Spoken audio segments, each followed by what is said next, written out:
Good morning, Diecast people, friends, family, channel viewers. It's Thursday, and there's not a lot going on, really. I do have something on my mind, which I'll talk about after we do the cars. I like to do the cars first for the attention span challenge, because unless you're like a trading partner of mine, you're really just here to look at stuff you want, maybe. I don't do any unboxings and peg hunting, so it's a pretty lame channel, really. So I got this in a multi-pack a couple of days ago, and I think it was an 8-pack, and for the most part it was a pretty boring 8-pack. Nothing. The reason I'm only showing you this car is because everything else just kind of went straight into inventory, and there's nothing worth noting, really. But it's a blue Audi RS8 Spider. I think, let me remember, I think there's like 8 of them, and this makes 5 for me, so I got a few to go. I don't have any Audi dedicated boxes at the moment, but that might change. I also noticed that I don't have any Matchbox devoted cases, boxes, whatever you want to call them.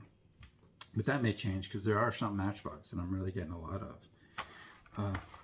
So these aren't part of today. Not a lot going on today, but I did get this from eBay to further along my 71 Porsche 911 collection. There's a variant of this with 5 spokes, but it seems to be really, really rare. Like I can't even find a picture of it. It's just like rumored to exist. So I'm not sure. I'm going to consider that variant to be one that I don't have, and I'll leave a space in the box. But about this one, I got it cheap, obviously, because the card is torn to hell, and I needed it. Perfect candidate for opening. So the Police, how do you pronounce that? Police 911. Would the cops really have a 911 in Germany? I guess for pursuit, kind of like we have the Chargers and whatnot. But nice car nonetheless. And that goes in my 71 Porsche box. There's a couple that are hard to find. I guess the hardest one is the Exotic Envy Chase. That one's going to be expensive. So let me pause because I forgot to slice these premiums. One sec. All right. So I forgot to mention that this is running a little late, and I took a shower and brushed my teeth and everything. That's why my hair's wet. That's why I'm wearing a hat. So yeah. So I got this set, a case of these, because I wanted the Porsche 911 GT3R, and I also wanted this. The only one I didn't want was a Ferrari, and I'll explain in a second. So here is the Ford Mustang RTR spec.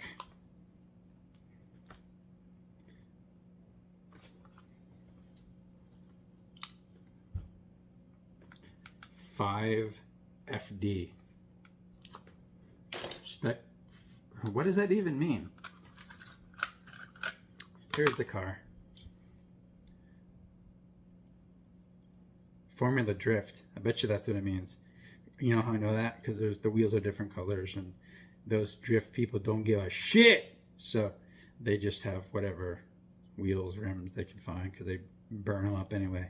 So yeah, it's a Formula Drift. I'm thinking spec 5. I don't know what the divisions or categories are for Formula Drift, but very cool looking car. And I want all the Mustangs, all the Hot Wheels, and all the Matchbox Mustangs. Basically, like, I don't think there's one that I've ever turned down or left on the shelf. And this from the same series, Circuit Legends, a Pandem Subaru BRZ. I didn't have any BRZs like 6 months ago, but the Hot Wheels mainline ones, and there was a Matchbox collector's one. Now there's this one, so I think I have like 5 BRZs now, which is cool.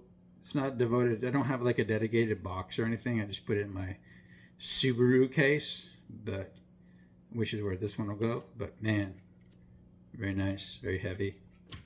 Obviously it rolls well. Myself, Hot Wheels Premiums are basically the ultimate. They're tough. They're still toy-like. Like they wouldn't like completely fall apart if a little kid was running around with it.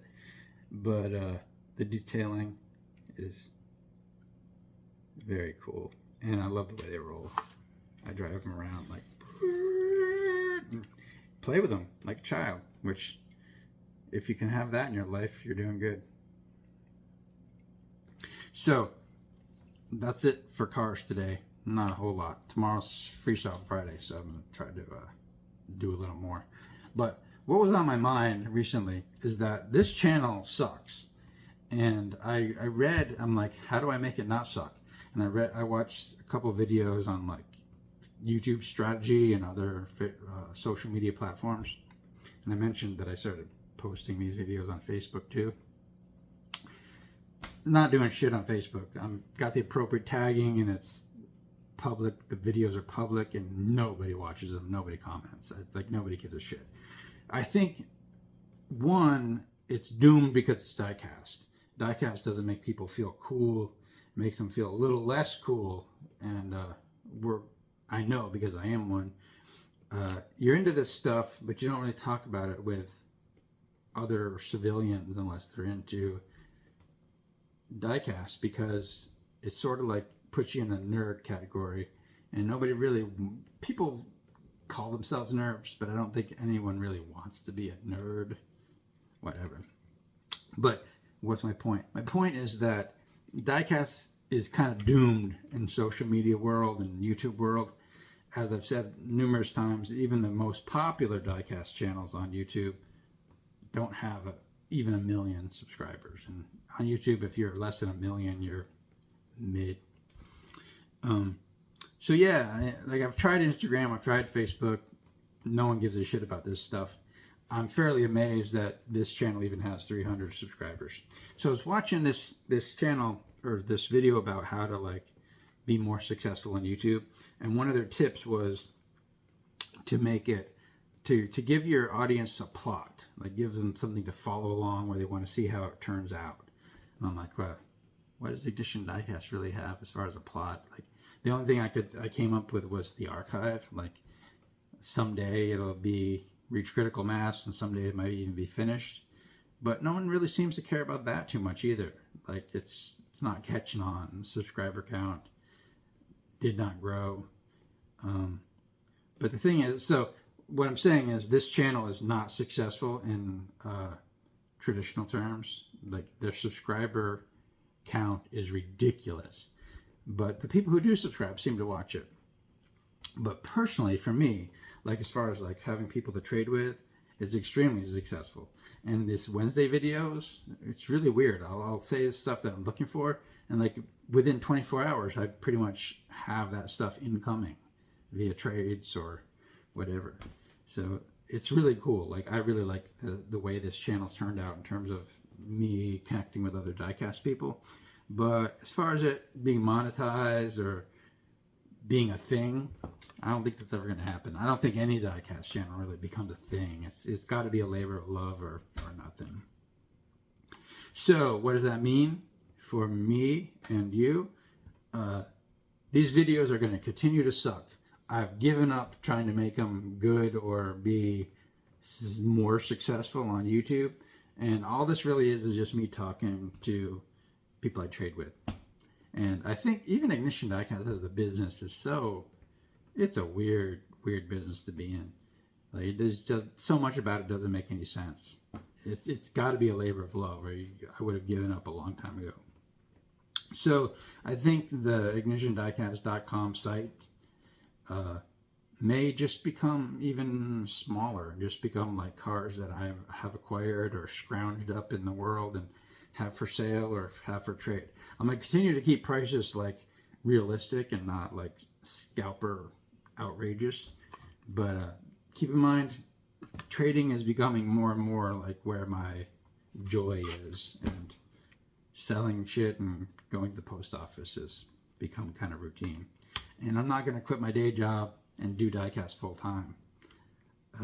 Unless I become like a distro like JCar or One Stop or whatever, and invest tens of 20s of 30s of thousands of dollars in it and sell cases and all that shit. Probably not going to do that, at least until I'm like retired from my day job. So that's a lot of rambling for one video. This is a clean shirt too. What the hell? I don't have any clean shirts, and because of the record store and heavy metal thing, all my shirts are black. I'm trying very hard not to have all black shirts, but it's not going great because the shirts I've acquired in the past couple weeks have been black. I don't know. Anyway, tomorrow is Freestyle Friday, and I got a couple questions already, so there's a pretty tasty feedback section, and I'll find some cars to open too, so let's keep it going. Anyway, I'll talk to you tomorrow, and thanks for watching. I do consider y'all my friends. Bye-bye.